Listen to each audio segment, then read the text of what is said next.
Hello and welcome into the JAXUSL Report. I'm Cole Pepper. Mauricio Ruiz is on assignment. We'll be checking in with Mauricio here in just a moment. We'll remind you right now, though, to make sure to get your season ticket deposits down for professional soccer coming back to Jacksonville. Both the men's and the women's teams will be launching in the coming years, so be sure to put your season ticket deposits down. Just go to JAXUSL.com right now. Just $25 secures your spot as a season ticket holder for JAXUSL. All right, speaking of the USL Championship came down to the finals between the 6th seed from the West, Phoenix Rising, and the 3rd seed from the East, Charleston Battery.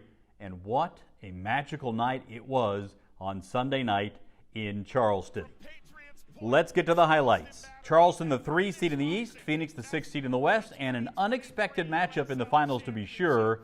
This one would go down to the wire and beyond. 36th minute, Charleston with a long ball over the top. Mark Segbers gets there, one touch, and Nick Markanich slots it in. The Battery take a 1-0 lead. The former Illinois Husky, Northern Illinois Husky, gives the home fans something to celebrate. Take another look. Segbers onside here, and classy little 1-2. One touch there, one touch there, and it's in, and it is a 1-0 Charleston lead. Charleston would hold on to the lead for the next 54 minutes. In the final minute before stoppage time, Phoenix Rising would find the equalizer. Mohamed Traore's cross headed in. Can you believe that? The center back for Phoenix Rising, John Stenberg, in the 90th minute. Stenberg heads it down and in. This goal actually came from the other side, as you see here. Erickson Gallardo, his cross went all over everybody. Then it came back, and Stenberg had some room to get his head to the ball cleanly. Wow, what a moment there for Phoenix Rising. On to extra time. No goals scored there, so we go to PKs. Charleston up 2-0 on penalties, but could not shut the door. Big save by Phoenix goalkeeper Rocco Rios Novo. Now Phoenix Rising's Manuel Artiega against Trey Muse, the Battery goalkeeper. And Muse looked like he got a hand to it, but couldn't push it away. So it's up to Rio Novo one more time. Derek Dodson for Charleston Battery needs to make this to continue it on. But his attempt is wide, and the 6th-seeded Phoenix Rising, who beat each of the top 3 seeds in the West to get to the finals, they celebrate their first USL Championship title. What drama in Charleston. So a historic win for Phoenix Rising, and as we mentioned, just unbelievable theater. Mauricio Ruiz was able to watch this game as he was over in England. We'll talk more about his England trip here in just a moment. But Mauricio now back in the United States, although just barely.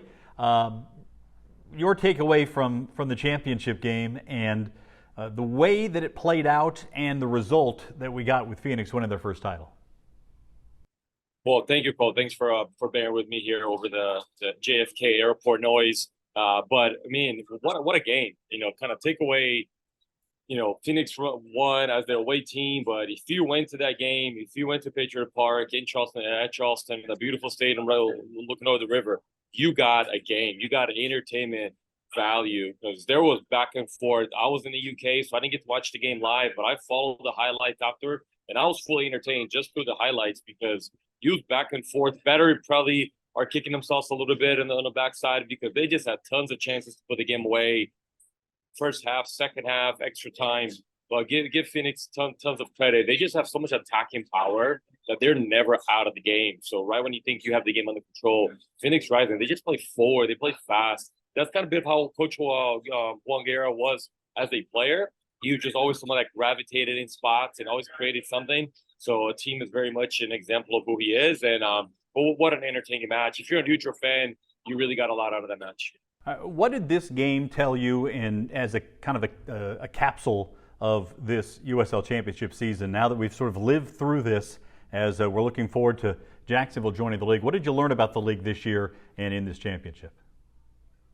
That if you're a betting man, you're a fool, because there's no safe money out there. I mean, you think about the Battery, right? I mean, Ben Perman, brand new coach, took Memphis to the semifinals last year. Moves over to the Battery. Battery had a rebuilding year. Some good young talented players. They brought in a lot of players in. You would have not put your money on the Battery this year based on where they were in the product. And they were really good. And they were, slow start in the beginning, but they just probably one of the most consistent teams, with Czech Republic on the West Coast. And so they just kept grinding out results, and they were really good throughout the entire season. So deserving as the season goes. But Phoenix is completely polar opposite. So the team in Phoenix that, once again, did not have a good season last year, didn't make the playoffs, does not get off to a great start this year either, and really kind of stumbled away into the playoffs, but only to make the run all the way through. So that tells me two things, right? There's a lot of parity in the leagues. There's a lot of opportunities for teams to rebuild their rosters really, really quickly within players in the league, bring in some outside players. But what I saw this year is the amount of young players that made their debut. Young academy players coming through, local players getting the opportunity. I think that's really exciting what the USL is doing, giving young players opportunities to get first team games and actually contributing quite well. All right, I want to hear about your travels here to England this past week, and where you were able to go and what you were able to see while you were there in the UK. Yeah, so I had an opportunity to do two different locations. We went to Nottingham Forest. We have a good friend, Nottingham Forest Academy, that kind of got me in a behind the scenes look. Everything that they're doing, all the way from the U23s under really their pre-pro environment. So I got to watch training sessions with the U18s, with the under 23s. Got to sit in the room with academy directors. And really, the reason why we're doing this is that by the time that we launch our pro academy in Jacksonville, we really have looked across the world and locally, regionally, domestically, of best practices. What are people doing that we can bring home to us? And, obviously it's not about copy and paste. It's about learning and adapting, stealing ideas, and see what are things that we can adapt to. And there are a lot of things that are being universally happening. The biggest takeaway from Nottingham Forest, I've never been there before, it's how much they know about the USL and how much they know about the project, the excitement of to start a club from the start, and how we can actually have a way that we can build up our academy into the pro team. So really, really great, full access. Got to watch first team train from afar. They're really private about it. But got to see, Matt Turner, Ethan Horvath, the two American players playing for Nottingham Forest from afar. So it was just a great opportunity to meet new sporting director, revolutionizing. Obviously, in the UK, they have this thing that they put categories on academies. Nottingham Forest it's been in the Prem for the first 2 years back to back, for a long time, and really renowned historic club. But they've been back in the Prem for 2 years back to back. They've been giving Category 1 for the first time, but their academy does not look like a Category 1 today. So they're actually going through a rebuild themselves. So it's great to be part of those meetings, and kind of how they're looking to rebuild. And that wasn't the only stop you made. No. So then I had an opportunity through a coaching symposium with a good partnership that we have to go to Manchester United. And I got there a night before. So I actually got a little bit of an extra opportunity to go watch Man United first team train, be able to talk to some of the legends that played in the game, specifically Steve Bruce, that played 12 years for Man United. He's one of the ambassadors for the club now. He was on that historic final where they came back to beat Bayern Munich in the Champions League final. So really got a one-on-one conversation with them, got to chat with them, hear about the status of the club today, his time with Sir Alex Ferguson as a coach, best player he's played with, Ronaldo's Beckhams of the world. And they actually got to go out and watch the first team train the day before they played at home against Luton Town, what a great atmosphere. My first time at Old Trafford. Obviously, Manchester United is going through a bit of a difficult time as far as, results. They just lost to Copenhagen on midweek on the Champions League final. So the atmosphere around the stadium was kind of tense, but I got to sit right underneath Luton Town, their away fans, and what an atmosphere. I mean, they're just happy to be there, to be honest. They haven't been in the Prem. So about 5,000 Luton Town fans, and they were just cheering the entire game. And they gave Man United a game, to be fair. So just an overall great atmosphere, great learning experience for me to be around all their coaches from the U.S., travel over there to enhance and improve their knowledge of the game and bring back home to their environment. Good stuff, Mauricio. Safe travels back home, and we'll look forward to seeing you when you get back to Jacksonville. Thank you, Cole. We'll have more from Mauricio, of course, next week here on the JAXUSL Report.